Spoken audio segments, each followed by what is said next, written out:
Hello and welcome to We Thought About Games, the podcast where games are looked at historically, fondly, and critically. Tonight we're going to discuss Resident Evil Code Veronica. Joining me are... Oh, wait, I didn't introduce myself last time. I'm not going to forget it this time. I'm Sid Menon. Hi, Sid. Hey. Hi. Joining me are Goggalor Hi there. and ZenScissors. What's up, people? Alright, Zen, you want to get started with the development history of Code Veronica? Alright, from the Resident Evil Wiki.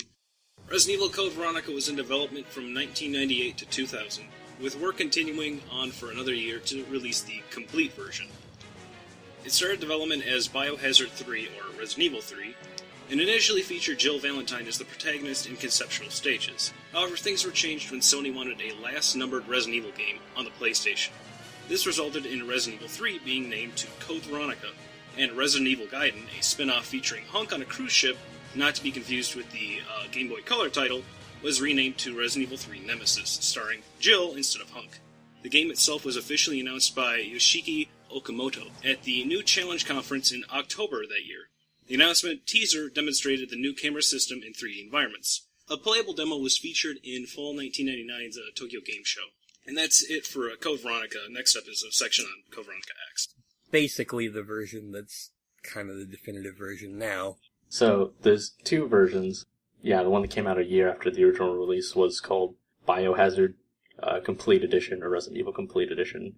That added some extra cutscenes and a couple of changes to the game, which we'll discuss when they come up, because they're, in the big picture, pretty minor. But the initial release was on the Dreamcast, and I promise the next episode won't be about a game that debuted on the Dreamcast. Oh, but Dreamcast games are great. Oh, Dreamcast. When's the Blue Stinger episode coming? Oh, yeah. Classic. I think people's minds are pretty made up about Blue Stinger. So, the way it starts, well, there's an attract cutscene at the beginning, which is actually one of the first changes I noticed, because the original Dreamcast version shows a bunch of stuff from across the game to get you excited. There's like a shot of an axe swinging and someone saying, "I'm Alexia Ashford," pointing a gun at Claire. And then there's this totally cool dude shooting 2 gold handguns at something. Who's this badass? Well, it's Chris, right? It's totally gonna be Chris, because he's in this game. Oh, yeah. Yep. He's on the cover. Actually, was he on the cover for the Dreamcast version? Yeah, he was. Alright. And the title screen. Yeah. Yeah, I mean, that's the big attraction of this game is after all these games, I mean, Resident Evil 1 introduced Chris and then 2 introduced his sister Claire. They're finally going to be together in one game at some point. So, that's the first change. And then the re-release, for some reason, it's just stuff from the opening cutscene when you start the game. So that's what you see next. Yeah. Yeah. Also, and this is something that I think is kind of... Oh, there's July 4th happening outside. Whatever. Deal. You have fun audio balancing. A gore warning that Capcom games used to have all the time. I don't know that they have it so much. They also don't release that much these days that has it. Yeah. But yeah, it has blood in a scene that actually in-game doesn't have it. I mean, there's gore in the game, so that's true, but they advertised it with a lie. Move on to the opening cutscene then, once you start the game. Goggle, you want to run down what happens there? Well, I'm assuming it is the same as in the X version. That is the only version I have played. I will get that right out there. This is off the top of my head. I'm not looking at the Resident Evil wiki. But No, that's my job. Claire Redfield is looking for her brother, Chris Redfield, as she was in Resident Evil 2. She has broken into, I believe it is the Paris facility of Umbrella Pharmaceutical, and is just being chased by a bunch of dudes with guns. And then a helicopter shows up and shoots at her, and there's a lot of action shots, and it blows up like half the floor they're on with Gatling guns. And then she goes into a room that has like a staircase in it, and more dudes with guns. And she's like, okay, cool, I'm gonna freeze. Except not really, because she does, like, the first...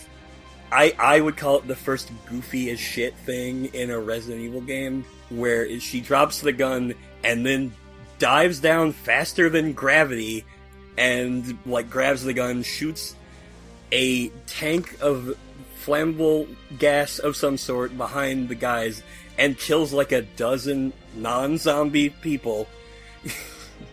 Just regular people who were probably just doing their job. And then Rodrigo, who we don't know his name yet, shows up and actually arrests her. Yeah, probably could have just saved themselves the trouble and shot Claire if they were okay with Claire getting shot by a helicopter. Yeah, probably. Really didn't have any communication there. Well, there's the scene before she's in the Paris facility, because it's like a flashback, is she's been arrested by Umbrellas on a helicopter taking her to Rockford Island, which is Umbrella's own prison island complex. And they unhood her, tell her her prisoner ID number, and then knock her out. In the most unnecessary thing in the intro. Short of the helicopter. Yeah. Once all that's done, Claire wakes up in her cell, and there's a bunch of explosions, and the light in her cell goes out. And a dude walks up to her cell, and this is when the interaction in the game starts. Well, it opens up the menu automatically, because she says she has a hard time seeing, and you have to equip her lighter. And this, I think, was mostly to show off that, unlike other Resident Evil games where the environments were all pre-rendered, like 2D, with like a sort of fake 3D effect on them, these are actually polygonal environments. Like, the camera moves through them, they react to light. Yes, there is actual lighting, which is why the very first thing they make you do is use a fucking lighter to look around. Yeah. Yeah, and also, they brought back from Resident Evil 1, you can look at your inventory items and like, spin them around. Oh boy, did they. God, that's I mean, right. they did in the first one, because 3D is cool, and then they did it again in this one, so that you could look at details and solve puzzles. Lockpick cases. The 3D was way cooler back then. Like, oh, look what we can do! Yeah, this is the first one with the new 3D. You better 3D. Claire has an actual face, and her mouth moves, as you'll see, like, when you flick open the lighter, she's surprised that it's Rodrigo in front of her, even though you can totally tell it's him in the dark. So this is probably the first Resident Evil where, in in-game cutscene, you see characters' mouths moving, they're emoting. It was a pretty big leap at the time. I remember being pretty blown away. Well, it's the first one that's not on the PlayStation 1. Yeah. So that would explain it, because the PlayStation 1 looks like garbage. That was the days of gesture talking. Yeah, characters don't gesticulate wildly so much in this one, because, you know, you can see them saying things and expressing. Yeah, so then he lets you out of the cell because he says the island's under attack, and this whole place is finished, and you'll probably not escape anyway, so whatever. And he's out of some medicine, and he's upset about that. Oh, and he's been shot, he's bleeding, and he's just really surly. There's a knife on the desk, which in most Resident Evil games, you shouldn't even really bother getting, because it's terrible. It's more efficient to run away, and if you don't have enough ammo, then you failed. But this knife is really good. You can almost beat the whole game. I think you actually can beat the whole game with this knife. I would doubt that, considering some of the boss fights in this game. But I don't think it's as stacked against you as, like, the first Resident Evil, where it takes, like, 31 fucking shanks to kill a Crimson Head. Like, that shit is impossible. Yeah. So yeah, there's not much else to do in this room. You can get out, and there's like a save point immediately. You still need to have ink ribbons, and use them on a typewriter to save your game. Another thing they changed in the game is when your character is scared, there'll be like a slower sequence of like, she'll look at the stairs and you'll hear her heart pounding, and then she'll slowly climb up the stairs. Because if you die in the scene following that, they needed it to be longer and more annoying to reload. Yeah, I mean, I think there's there's two sequences where that worked, and I actually was kind of scared, I guess, but also I was like in middle school, keep that in mind when I played this. It was my first horror game. Yeah. It was my first M-rated game, because my dad was like, same. Fuck, I don't care if you shoot zombies, they're zombies. Yeah, I don't know how my brother pulled this one over on my parents. I think he got it, like, he had some money on hand from my parents and then was out with another friend's parents at the game store and got it. Yeah, so once you get up there, you can see that, yeah, the island is pretty messed up. There's like an exploded Jeep in a graveyard. I think it came through the wall. It's the delivery truck, right? Yeah. once you walk far away enough from it, it explodes again, and so now this flame's blocking it, and a suitcase falls out, and the camera zooms in on it, like again, because it can do that now, to show you that it's important. But then, out of the truck comes the first enemy in the game. Zombies are back, and Claire's so scared she falls backwards and crawls slowly, which is something they loved so much that Jill does it like 10 times in the remake of Resident Evil 1. And then like half a dozen zombies pop out of the ground, because it's a graveyard, and they're like, well, we did this in Resident Evil 3, so we need to do this here too. What was your first reaction to that? Because my brother and I played it together. Mine was just shit. Because we'd never fought enemies in a survival horror game before. You have to press more than one button to attack, and you're surrounded. My reaction was dying, because I didn't know you had to ready the knife and then push a button to attack with it. This wasn't the first one I played. I played 3 first, so I played Resident Evil before, so I was like, oh shit, this again? It's best to just run away, like, just push through. They put them in the way, though. Yeah, they're in the way. So actually, okay, I guess what the best thing to do is, you can slash at the legs of zombies and they'll fall down faster. Yeah, you're pretty much going to want to do that. You can do more damage if you slash the head or whatever. Just run for it. You can kill them all if you want, but you won't be coming back here for a while. Little while. When you do come back, even if you've killed them all before, they respawn, so don't bother. Now on to a more important scene. Immediately after the terrible cemetery full of guys that want to kill you is the terrible character that accidentally almost kills you. Steve.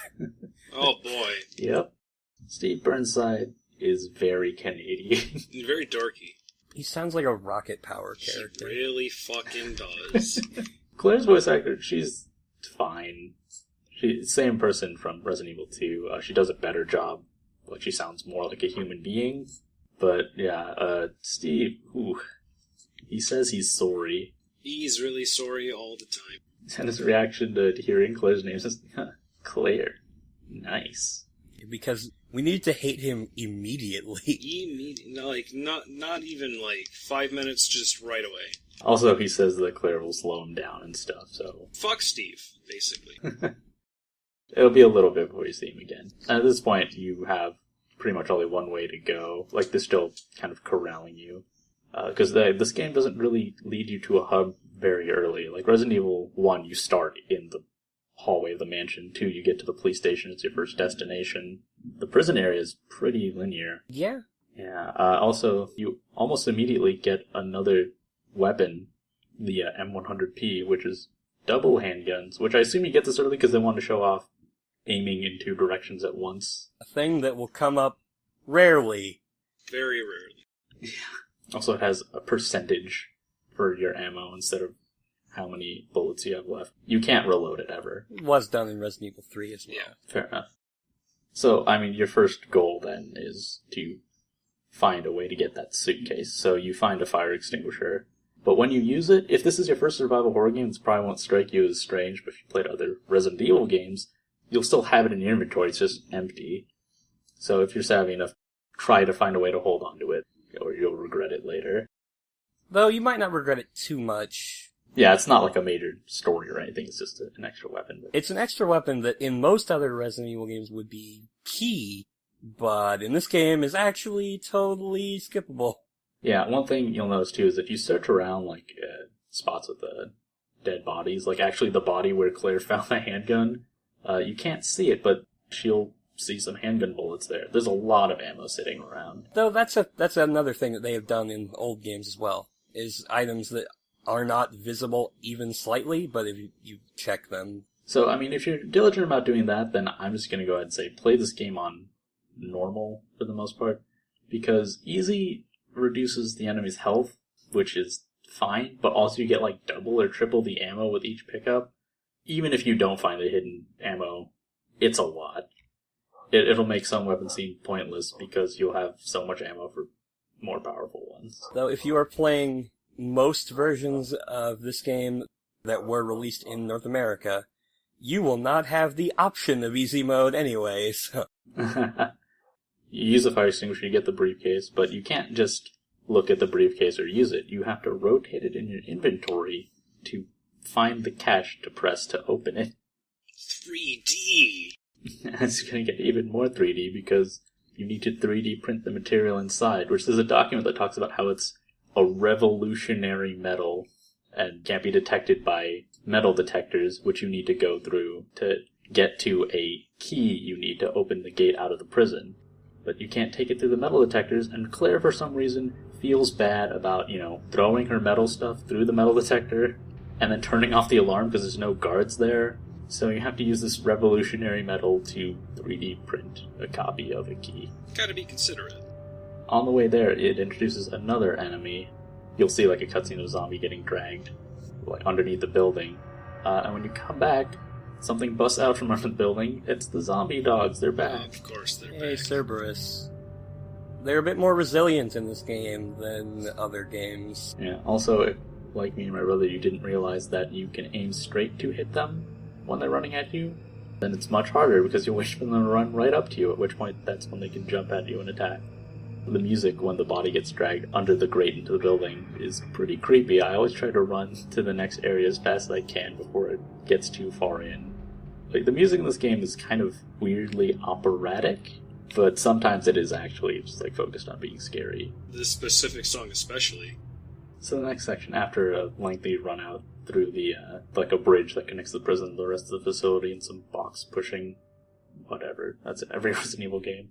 You have a choice of places you can go, but I guess we're going to discuss this in the quote-unquote correct order. So we'll take you to what I'd call your first, well, I'd say the only real hub area of the game, the Ashford Mansion.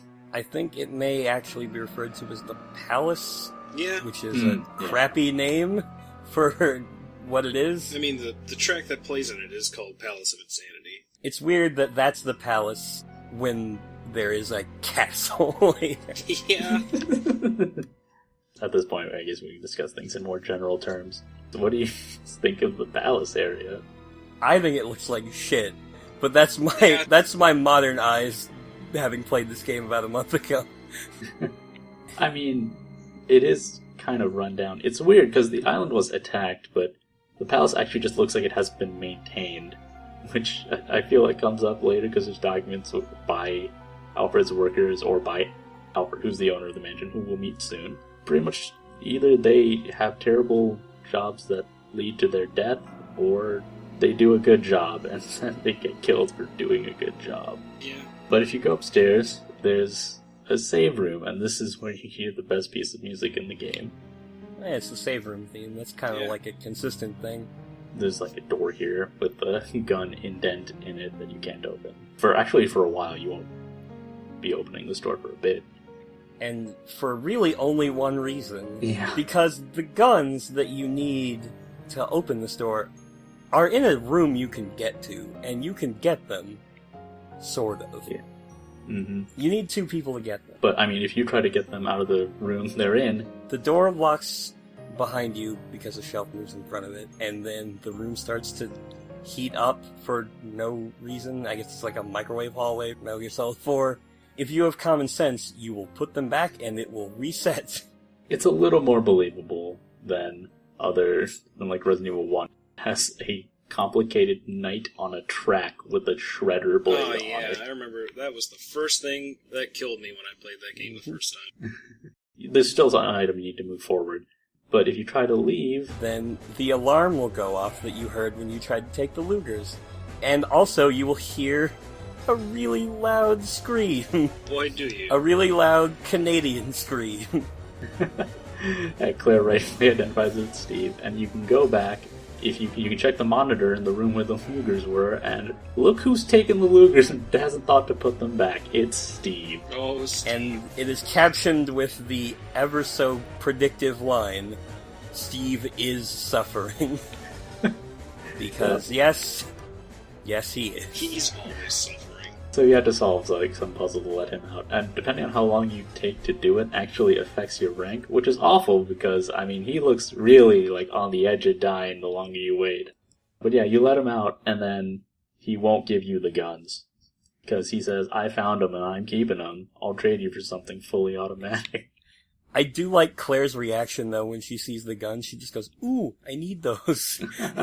Yeah, it is kind of weird to have a character in cutscene acknowledge a sort of nonsense puzzle. I'm in a video game, that's the key. But when you try to leave this time, you get a cutscene. And you get to meet the villain. Alfred Ashford, if you go with his pronunciation of his own name. Alfred, he kind of sets the tone for the game in that there is, something I guess you could describe as disturbing, but it's incredibly over the top. It is goofy as hell. Very, very goofy. Chewing scenery for 3 meals a day with music that sounds like it belongs in Castlevania.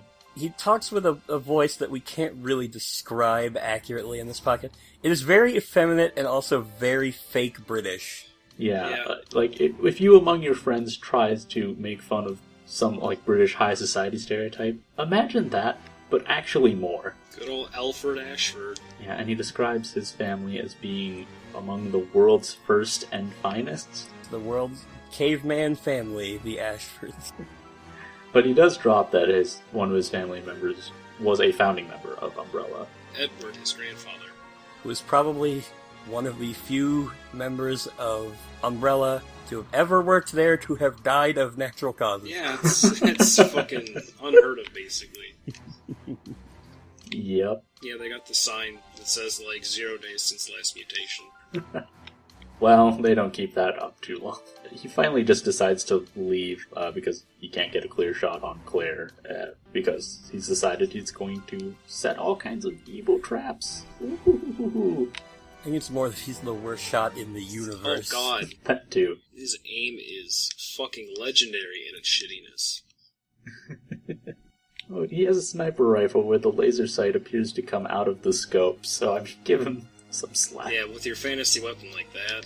Though, honestly, I feel like with Alfred, Resident Evil games have always been really cheesy and over the top, but making a character that's this far to that side is almost an admission to just how camp Resident Evil's become. If it can't be that scary, that terrifying against Silent Hill or something, then it's just gonna go for this sort of overblown, opera. To look into the future, I would, or the future of 2005, Alfred is very much the character that they were like, we need to top this, and then they came up with Salazar. Yeah, Resident Evil 4 is the one most people point to as an admission of camp, and that's because it's an action movie. It's just what if we made Alfred Ashford again, but he was Spanish and also a dwarf? Your next progression is you found a ship steering wheel, and you use that to extend a platform and summon a submarine, which you then use as an elevator, pretty much, to go into an underwater airport, which is a statement I did not think about until my last playthrough as to how little sense that makes. Yep. That is a very goofy thing. Though, on the way there, you do get The side more side pack. I mean, being able to hold a couple more items is nice. Also, this game's pretty nice about it, considering Chris is able to get a separate one later in the game. Yeah, and it's actually in a room that you pass through as Claire, but I guess it wasn't blown out of the wall or whatever it was hiding. Claire didn't want 12 inventory slots. Oh, this is too much. So, you solve some basic puzzles here to get a key card. And that's why you should do this area first, because otherwise you'll be stymied in trying to get anywhere in the military training facility, which is the other place you can go besides the mansion. There's a sort of boss here. You don't need to kill it, but you've encountered the Gulp Worm. Oh yeah, the Gulp Worm. He's like Gravedigger, but worse. Yeah, he's like Gravedigger, but made out of a sock. I mean, Gravedigger was a actual boss fight in Resident Evil 3. This, just run away. I mean, I guess you can fight it if you want, but your reward is it just leaves. It's really pointless. Actually, if you enter the very first door nearest the entrance, you get one of the first, I guess, really violent cutscenes. This shocked me when I was younger. Obviously, it's not going to do the same for any person now who has seen a modern graphic. It made me laugh a whole lot when I watched it a month ago. Yeah, it's pretty funny, honestly. Though, yeah, you encounter someone who's bizarrely alive, but they're behind a lab window, and you can't get the door open.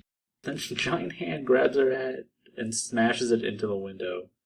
Also, you get the bowgun here in one of its most, alternatively useless and incredibly useful forms in the entire series. Because normally it's just a crossbow that shoots really fast and does, no damage. Its only advantage is it holds tons of ammo. Yeah, it does less than the handgun by a considerable amount. Yep. Unless you get explosive gunpowder and combine it. That's actually what you can do next, is a totally pointless sauna. It's like a bunch of puzzle, busy work to get a key, though this also kind of shows off the item examination. The key will just be key with label, but if you look at it, it'll tell you what the key is for, and then the item's name will change to reflect that. But it's for a cabinet to get gunpowder that you can apply to the arrows and make them, the second best weapon in the game. I would just straight up argue the best weapon in the game, because you don't have to reload the crossbow. And it still fires as fast as if you're using regular arrows. It straight up does more damage in a shorter amount of time than the Magnum does, which is the traditional best weapon in a Resident Evil game. I'm probably going to need those gunpowder arrows in a bit. First, you go through a door, and Alfred tries to shoot you in a sequence where you have to dodge his shots. Here's a tip. Just go where you're going already. Because he probably won't even bother to fire at you. Yeah. And again, you could say, oh, it's because he's trying to catch you in his deadly game, but why even be there? It's just that he sucks. Yep. He's kind of terrible. So you pursue Alfred, and there's another save room, and hey, you can find some hemostatic medicine, which is, if you examine the bottle Rodrigo threw out at the beginning, you'll realize that's the medicine he needs. And then you go into the next room, and this is one of the scenes where your character's heart beats really slowly when you open the door, and I don't know, for some reason it scared me, even though Alfred taunts you. I do like the slow zoom in to the intercom box that he is speaking through. And so you go to the next room, and there's a submachine gun there. Hey, you can trade with Steve, but it doesn't have ammo. The ammo's on top of some crates further down for some reason. But there's another thing in the room also. Possibly the goofiest enemy in any Resident Evil game ever. A bright yellow, Gumby-looking motherfucker called the Bandersnatch. He looks like Stretch Armstrong that you painted yellow and left in the sun for too long. And one arm melted off. This thing can take a lot of damage, so this is why you should have the gunpowder arrows, because you can put them down really quick. Also, if you don't want to get hurt by this thing, because it'll pretty much sucker punch you immediately, is if you stick really close to the wall when it appears, when the cutscene starts, because it'll have to turn and aim at you, but it won't get a chance because you'll blow it up with gunpowder arrows. This is not a boss, though, so much as just the first appearance of these guys. Yeah. And they're a constant annoyance during the first part of the game. They show up more times than fucking Nemesis shows up in Resident Evil 3. If you try to go downstairs, it doesn't need to follow you downstairs. It can just jump down the stairs. And if you go back up the stairs, it uses its stretch arm to grab onto the railing and follow you up. It looks so silly. I mean, I think in terms of an enemy, though, it's a good encounter, I guess. We didn't really mention exactly how it attacks, which is that it does the stretch arm thing just from wherever. And it has, the longest range, because most rooms in this game are cramped. Later, there's a room with two of them in it. Speaking of two Bandersnatchers, you go downstairs, and you try to walk in a door, and another one attacks Claire, but it grabs onto her head. Oh no, what will she do? Turns out nothing, because in the first possibly cool moment that is immediately ruined, a man jumps out of the window and shoots with two guns at the Bandersnatch. Problem is, this man is Steve, and he has the gold Lugers, which really, I assumed weren't loaded, but apparently they were. Well, the thing is, if you grab them from the room yourself and you get locked in, they don't have any ammo in them. I don't know how he has any ammo. Steve just made ammo. I guess they just fit regular handgun bullets or something. I don't know. I mean, they shouldn't be able to shoot anything. They're obviously decorative. Well, Steve, as we will find out later in the game, has one superpower, which is to have more bullets than possible.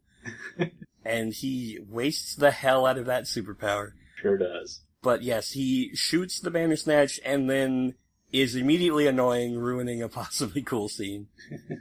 Yeah, also, it should be mentioned that when he busts out of the window, it goes into bullet time and rotates around. Yeah. Matrix was pretty fresh at this time, so everyone wanted in. You could do it with someone that's not Steve. Well, the game thinks Steve is very cool, which is one of the reasons why he's so hateable, because he's eminently He's a not fucking cool. self-insert character. Claire punks him by handing him the empty submachine guns, but then, and I guess it's supposed to be a touching scene, offers to, have him give her a boost off of his back to get the ammo that she saw earlier. And then Alfred says, now that your knight in shining armor has arrived, He can join you in your descent into death. yes. Which is the worst line. But in a fun way, at It's least. Alfred.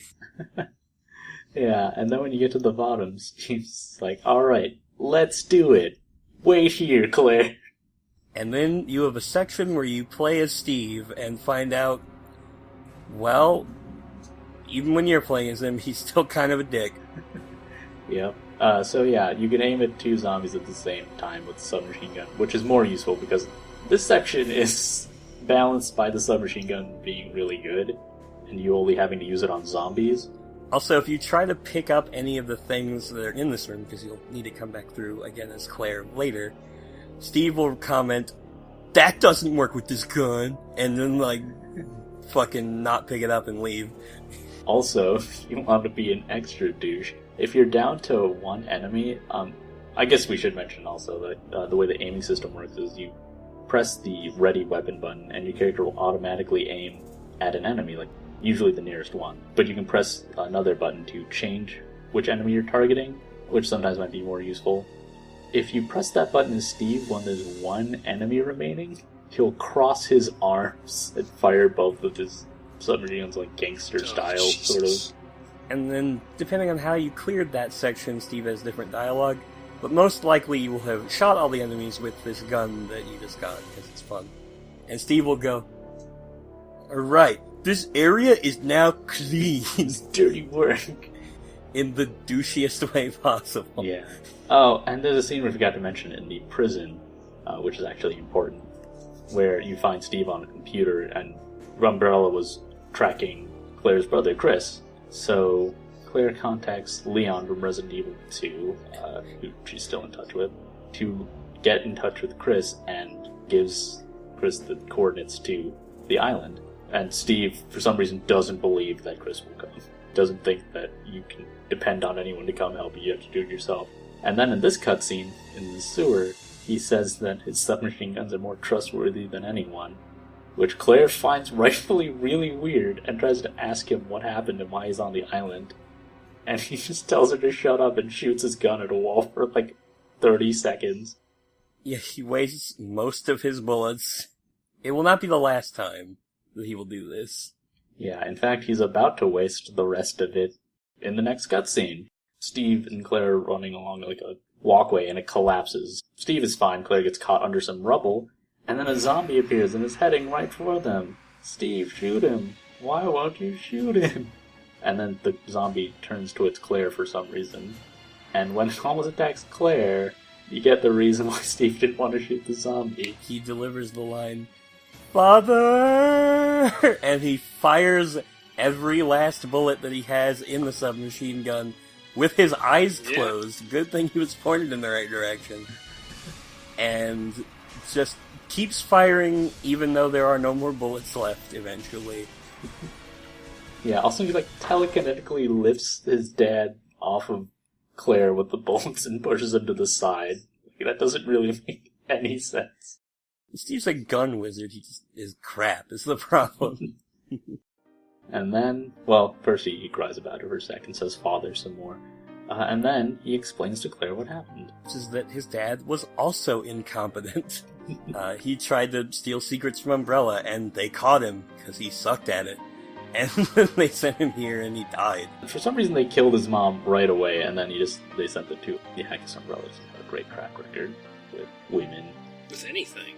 Well, with anything. Or anything. Yeah, They're pretty universally terrible. But you encounter, like, I think one of the few, like, super competent higher-up women in Umbrella in this game. Kind of. She's competent off-screen. Yeah. After that, you have a big sort of puzzle break. You can see, like, grenade launcher rounds in a cabinet, but it's locked. No key for it. But we do have something that we mentioned earlier that we could go back and do if we feel like it, which is we have that medicine. Yeah, we might as well discuss this now, because it doesn't really play into when you return to the prison for other stuff. It's literally a side mission. It is never required for anything. You deliver the pills to Rodrigo, and he's touched by how kind you are. Because it doesn't seem like anyone's nice to Rodrigo. No, not really. It seems like his life sucks. But, like, along with the pills, you also leave your lighter, because it's fucking dark in that room. He's just been sitting in the dark for, like, the last several hours. Yeah, and it's a keepsake from Chris, apparently. So, you know, it has some value there. And Rodrigo just gives her some lockpicks. And that can be used to open a whole bunch of shit throughout the rest of the section where you're playing as Claire. Yeah, if you try to talk to him, though, he really just wants to be left alone. Like, he's not going to suddenly become all friendly and bubbly because you were nice to him once. So, the next thing you do is a bunch of stuff to get into that lab, because Claire saw a really rad painting in the back of that lab, and she wants it very much. It's like a skeleton in front of a blood-red sea. Yeah, Which is awesome. And it's got a pirate hat. It's a skeleton conquistador. It's a picture I would hang up in my room. Oh, hell yeah. I can't seem to find a high-resolution version of it anywhere. That has to be out there somewhere. I hope. On the way, you find a slideshow, I guess, demonstrating something about a creature called an albinoid. Which, Oh, God. Yeah, they make a big deal out of it. A lot of build-up for a thing that we'll Sucks. come back to later for like a second. Yeah, but it mentions that it's this amphibious creature that can discharge electricity from its body, which is another great Umbrella bioweapon. Well, it would be if this game was Resident Evil Revelations. But it isn't, so it isn't. Yeah. But you get that skeleton conquistador portrait, and then that's when there's a breakout in the lab. Albinoids, they've all been sticking to the ceiling this whole time. One of them goes into the ventilation system, but the rest, I guess, get sterilized because the lab has another lockdown. Then you can make your return to the palace. Oh, and we forgot to mention, this is really important. I can't believe we skipped this. In the room where you can try and get the gold lookers, before the shelf moves out of the way, so you can go into the back room, you watch a little film. There's a little film. A little film that you will see again later, but this is the first time you see it. It is a movie that has a lot of significance on really just about everything in the plot, and they're going to hit you over the head with it. Because this game is not very subtle. No, ham fists. It is very obviously old footage of Alfred and his twin sister Alexia, who has been mentioned in notes. Yeah. And they are tearing the wings off of a dragonfly and feeding it to ants while an odd song plays in the background that you think, oh, that's kind of an interesting song, the first time you hear it. Yep. And then it becomes a leitmotif. Yep, it shows up everywhere from that point on. Oh, and also at the end of the film, there's kind of this, like, implication of possible incest. It's really weird. Yeah, that definitely is a thing in that video. They look longingly into each other's eyes, and then the film cuts. Though I guess you could just interpret as they're both super creepy children, because, yes, that's also true. Yeah, they are. Except various other notes and stuff will flesh out the fact that, no, it totally is incest. That's totally the thing in that. The Asher family's kind of fucked up. It's about to come up again. Here's a puzzle I actually kind of liked, even though it is pretty ridiculous. There's a family portrait room in the palace that has pictures of the entire Ashford lineage. And there's a document from the butler of the Ashford family, who's been with them for a long time, that lists the family members in order, and also occasionally their physical features, and like an heirloom they were given. and you have to press the buttons on the paintings in the order of the family. You can find it out with everything in that room. It's just it requires a bit of a logical thinking process. Then you get a vase, and if you look in it, there's a little bug jewel thing. I don't know, it feels like you should have gotten a more significant, something that felt like it had more plot behind it. Like, this is more of a thematic symbol. Was it the red or the blue gem? I think it's the red one, because the vase is Alexia's. And that's the other thing you'll notice through these documents, is that even though Alfred's the only one around who seems to be doing things, all documents, including ones by Alfred, refer to Alexia as the true heir of the Ashford family, their legacy. She deserves the whole world. She's the greatest. You can use the Lugers, finally, to get access to, well, it's an entryway to a private house. House is an understatement. Yeah, but first you have to fight another Bandersnatch, and you get to hear the song again. There's a clock puzzle here, but for some reason the computer plays a snippet of the film that you saw.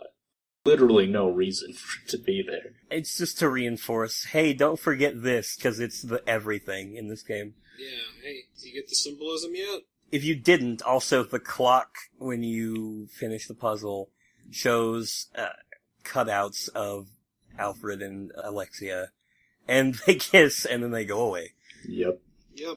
And it plays the song as like a music box version.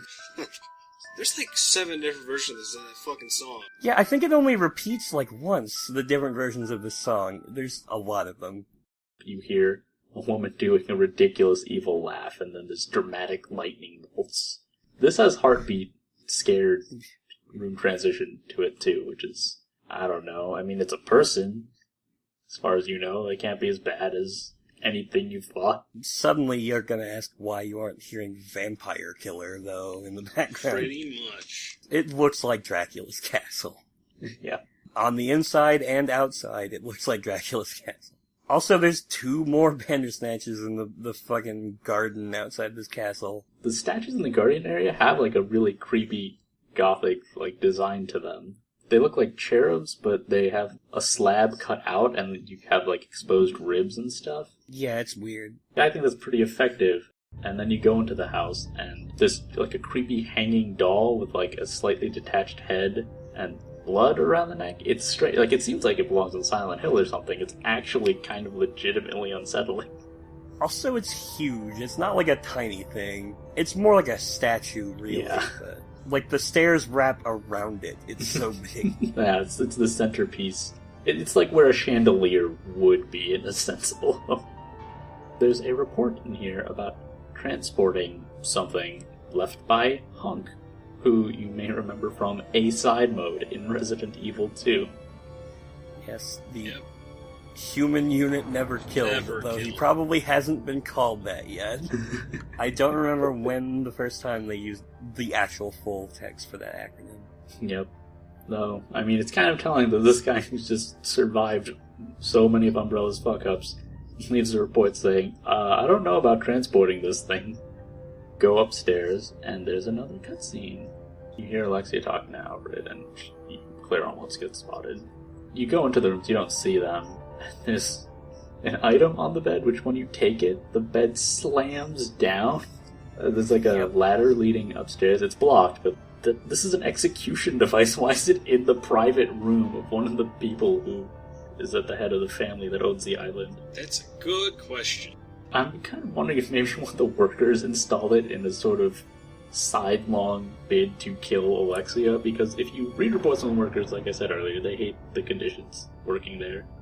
And there's a document by Alfred about the construction of the path leading to the private house, including a tunnel that the maintenance workers use. Alfred says, oh, now that they finish the work, I'm going to collapse the tunnel and they can all die, whatever. No one gets to see my precious Alexia.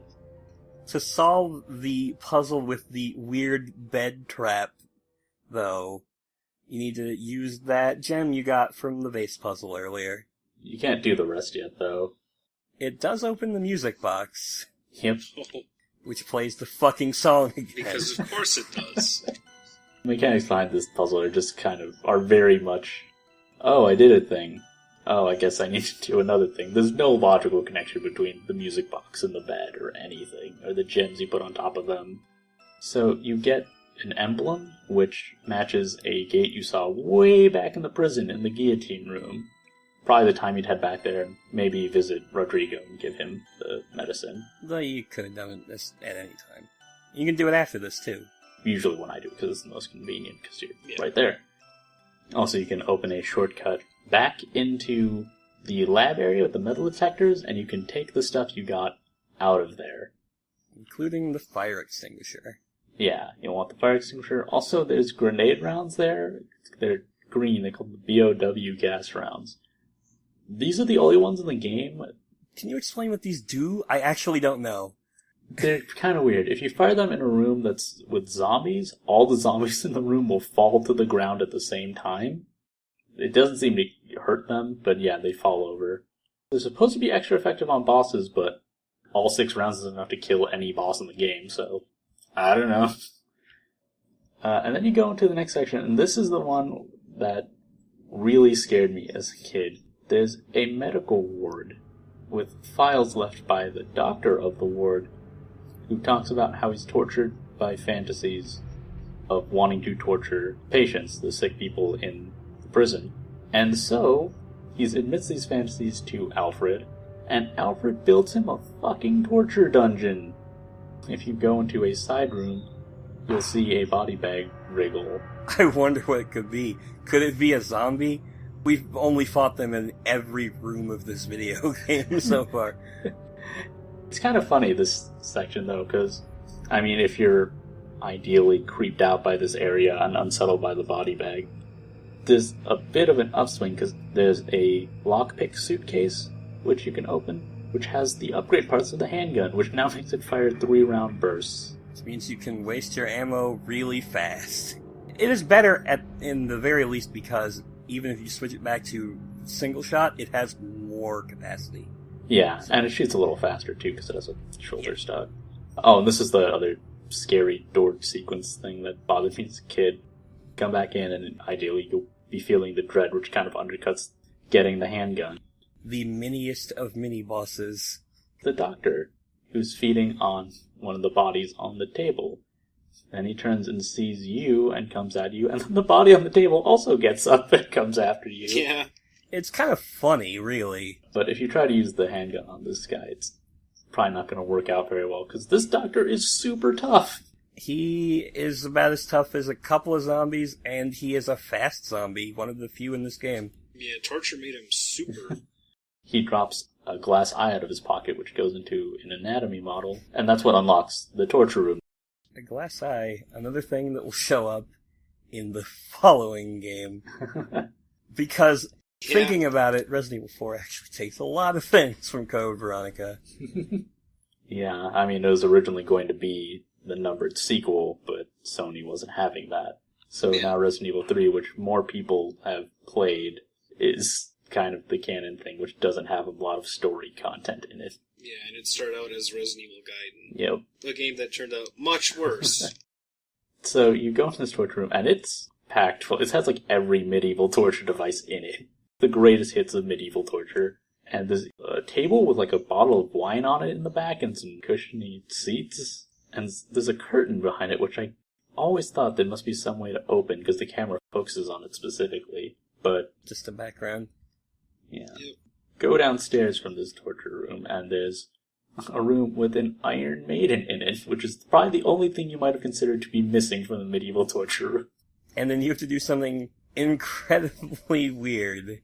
There's a sword, you take the sword and you jam it into the Iron Maiden. It sets up like a gas trap. Yep, where the gas is coming out of the nozzle, which is also the handle you need to turn. And then the Iron Maiden opens up and there was a zombie inside, and he's chasing you around with a sword stuck through him.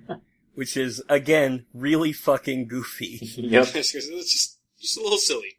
There's like a little player piano music scroll you need to take from inside the Iron Maiden. Again, item placements in Resident Evil. No matter how much sense they try to drive around the puzzles, the item placements make no sense. Unless this guy was like the official pianist or something. But that actually wouldn't make sense either because it's a player piano. Yeah, you take the scroll back to the player piano in the palace area. Guess what fucking song it is? The same one that we've heard like 4 times in a very nice piano rendition. It is a pleasant song. But also, that zombie, if you don't kill it, for some reason they implemented this little side thing. When you go back up the stairs in the torture room, the zombie will follow you through the door and come at you very slowly. Also, this is a good place to demonstrate something that you can do in this game, is if you kill a zombie while they're walking on the stairs, they will fall down every step and take extra damage, and it looks really funny. Mm-hmm. There's a few funny ways to dispatch zombies. We kind of skipped it because it's not a plot important thing at all, but there is a bridge crossing to the palace that initially there are a couple zombies on. If you get grabbed from the back by the zombie and the zombies in between your back and the bridge railing, Claire will just fucking, like, jam backwards, and the zombie will flip over the railing and fall off the bridge and die. Yeah. It's pretty good. Yeah, and that player piano's in another room you unlock the key you got, which is a bar and gambling room, which I don't know how much use it got because Alfred's a shit and no one seems to like him. Understandably so. It also has one working slot machine. That gives you the other ant jewel that you need, so you go back to the private house. Oh yeah, then you go back to the opened music box, take the music wheel into the other mirrored room, put that in, and hear the song again. Yes, of course. Then you can head up the ladder. Yeah, and go into the attic. There's a little piece of music here that plays. It's actually pretty good. It only plays here, so you probably won't even hear all of it. But here's where you'll find a snippet from a newspaper that says that Alexia graduated from college at a really, really young age. Yeah. It's like 10 or something. Or was that when she started work for Umbrella? She became, like, head chief researcher of Umbrella at, like, age 13. Yeah, you get that piece and you get another item you need for the airport. Guess what? Ashfords can't stop attacking Claire with a sniper rifle when she's trying to get stuff done. Alexia tries to shoot Claire with a sniper rifle. She misses, but Claire falls on her back again. Maybe the fact that she is a terrible shot is a clue for a thing that we're about to learn. Yeah, but first, Steve busts in to save the day. Well, he tries. As he so often does. He gets shot in the arm, but he, like, grazes Alexia's face, and she runs through a secret door, which is like the statue thing in the middle of the room. All those times when you looped around, you could have actually just gone through.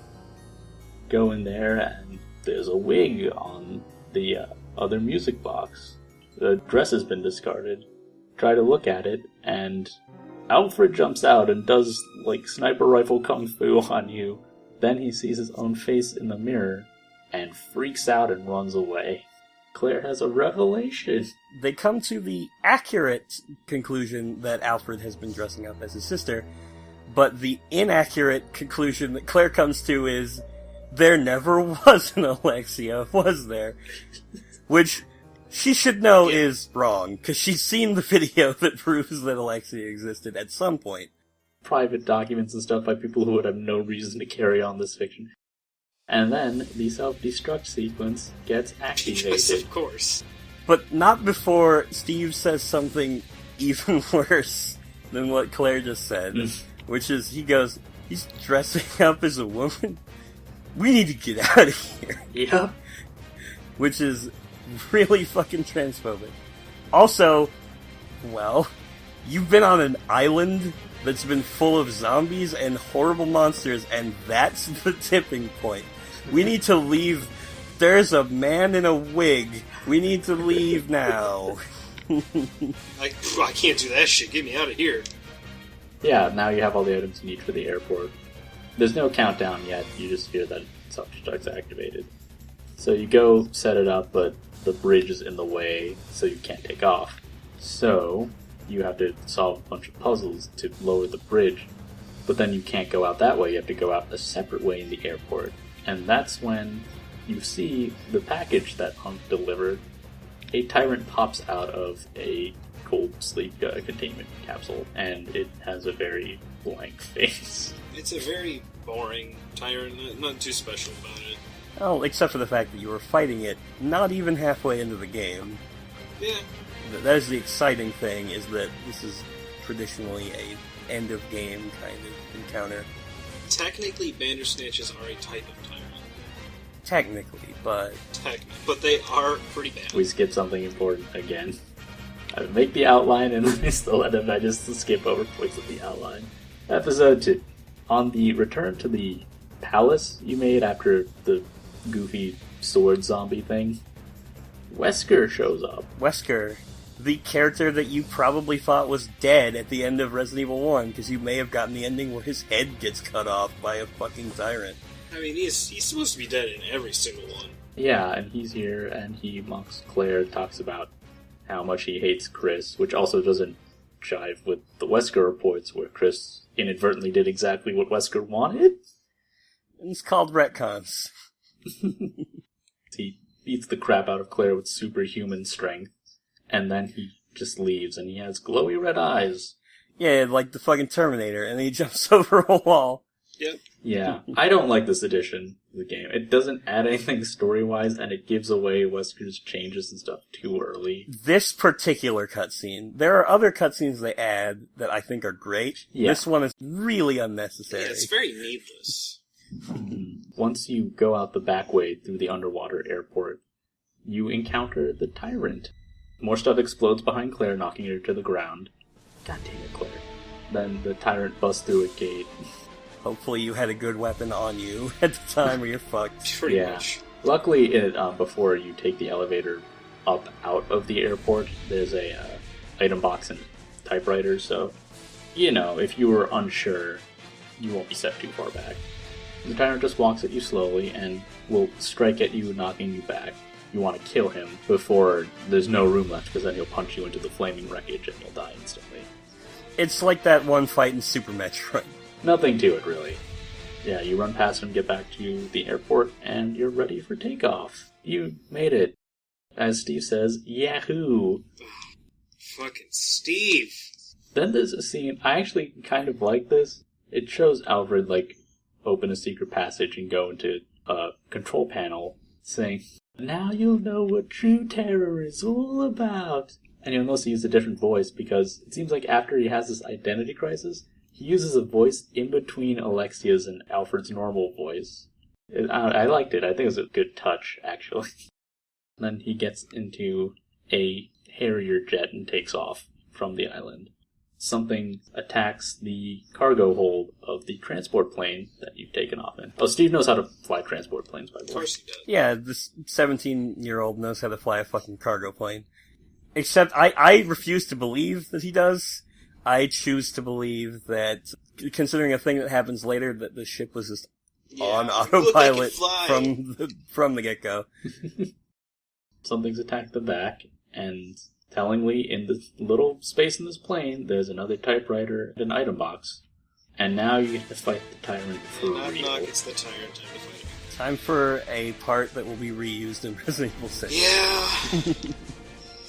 Fuck. Out of the club hand, the tyrant sprouts some claws. You're fighting in the back of the plane, the cargo hold is open, so now you have to be careful to not get knocked out of the plane. He'll do dashing attacks, he'll do slow charge up slam attacks that do a lot of damage. So the way to beat this fight, you want to damage him a lot and then use the panel by the door to launch crate at him. That will slam him out of the plane, ideally. That will slam him out of the plane and then explode for no reason, killing him. If you try that immediately, though, if he's not damaged enough, he'll push the crate back against the wall. And you will have to wait for it to reset. Mm-hmm. Which is a bad idea. Yeah, I mean, it does weaken him if you, reset the crate and, launch it at him enough times, but you're in tight spaces, and you don't need to save all that ammo for something else. This is what it's for. This is what it's for, but the thing is, if you have not been saving ammo, this is the point in the game, the first of many points, that has traditionally screwed over many, many first-time players. Yeah. Because if you haven't been playing well enough, you don't have enough ammo to beat him, basically. Yeah, and like if you say, like I did my last playthrough, remember those acid rounds that were behind that locked cabinet in the basement of the military training facility, you can't sidetrack once the self-destruct sequence starts. So, I mean, too bad.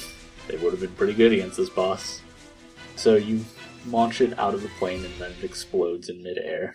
And then you go back out and the plane is locked in autopilot. Steve can't regain control, and who's done it? It's Alfred. And then Claire is terrible. Yep. Claire says, without a doubt, the worst line in modern-day sensibilities in the whole game, where she calls Alfred a cross-dressing freak. Yeah. Good job, protagonist. Yep, like there's plenty of other things he's done that are wrong. Like murdering people, running like a fucking death prison. There's plenty of things that are terrible about Alfred. Not that one. Also, wanting to bang your sister is, something that's looked down upon in modern society. Yes, the thing about that is that he wants to bang his sister and also thinks he is his own sister. That's the weird thing, not the fact that he is dressing up as his sister. Anyways, he forces the plane onto a set path so Steve and Claire just give up and take a nap. Then Steve proves he's awful in the cutscene when they're waking up. Steve tries to kiss Claire while she is asleep, which is the worst move. Then she starts to wake up and he turns away, because, he knows if she was awake, he wouldn't be able to kiss her, she wouldn't let him, which is fucking creepy. It's also not the last time Steve will do something like this. Don't worry, we'll get back to it. Anyways, you wake up, and you're in the Antarctic, and the other cargo planes that took off with other prisoners from another airport on the island have all crashed into a base in the Antarctic. And then your plane crashes into the base in the Antarctic. And on the Dreamcast version, this is where the transition from Disc 1 to Disc 2 is. The planes are apparently other survivors from Rockford Island. 3 planes worth of them that you never run into during the whole time there. And then they are just all dead outside the Arctic base. Well, you see, solving puzzles in Resident Evil is like karma. You build it up and that lets you survive these improbable situations, like a plane crash.